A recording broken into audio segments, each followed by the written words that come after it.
Hi, welcome to Hoyt Arboretum's nationally accredited Magnolia collection. And I'm Martin Nicholson. I'm the curator for Hoyt Arboretum, Portland Parks and Recreation Park. And the weather's a little rainy today, but the magnolias are just blooming away and enjoying the spring. We're standing here under Dr. Merrill Magnolia.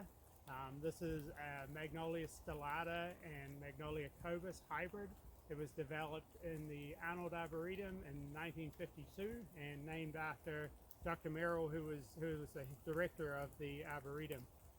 It's a great street tree. You'll see it around town in bloom at the moment, pretty commonly planted. Very cold hardy, and it has just these lovely, just prolific white flowers, and it's just a spectacular tree. So go out in your neighborhood for a walk and check it out. We're standing in front of Magnolia Veggie. This is just a spectacular tall tree right now. They can get up to about 90 feet. Our tree is about 65 feet tall. It is a cross between Magnolia campbelli and Magnolia denudata. And this was a very popular cultivar that was bred in about 1906.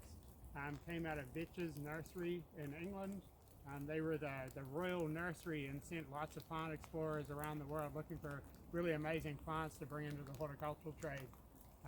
You can see this is just a beautiful bloom, blooms early, holds its bloom for about 3 weeks, and we're just sort of getting near the tail end of this, but really a spectacular tree. We're here checking out Magnolia sargentiana by Robusta.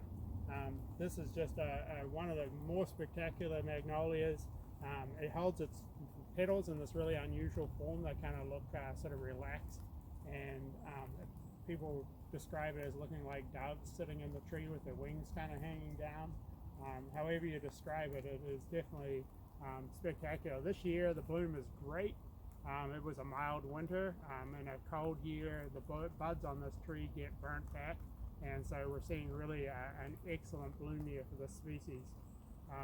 This form, the species type Magnolia sargentiana, was discovered in 1903 by Ernest Wilson, and when he revisited the area of Huashan, or Mount Hua in China, 5 years later, he collected some seed from the same area, and one of those seeds really became this Vir Robusta, this particular type that we find in the trade.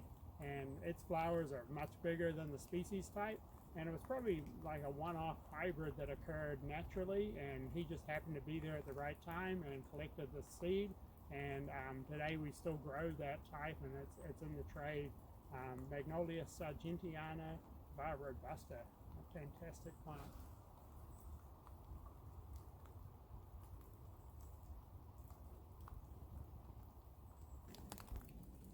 So if you look at the anatomy of a magnolia flower, the large petals in magnolias we call tepals, and a magnolia flower doesn't have sepals, which a modern flower has. These big, large petals and tepals are kind of designed to take a large insect, like a beetle, landing on them, and they're not really, these evolved before we had bees and wasps. In the middle, this is the stigmatic column, so this is the female part of the flower, and then these are the stamen, or the male part of the flower, that are around the base of it. And so these split open longitudinally and release the pollen, and insects that come in here and feed on the nectar that's produced in the flower will go visit another flower and take that pollen to the other flower to make sure they get cross-pollinated. So, really amazing bloom, it's so big.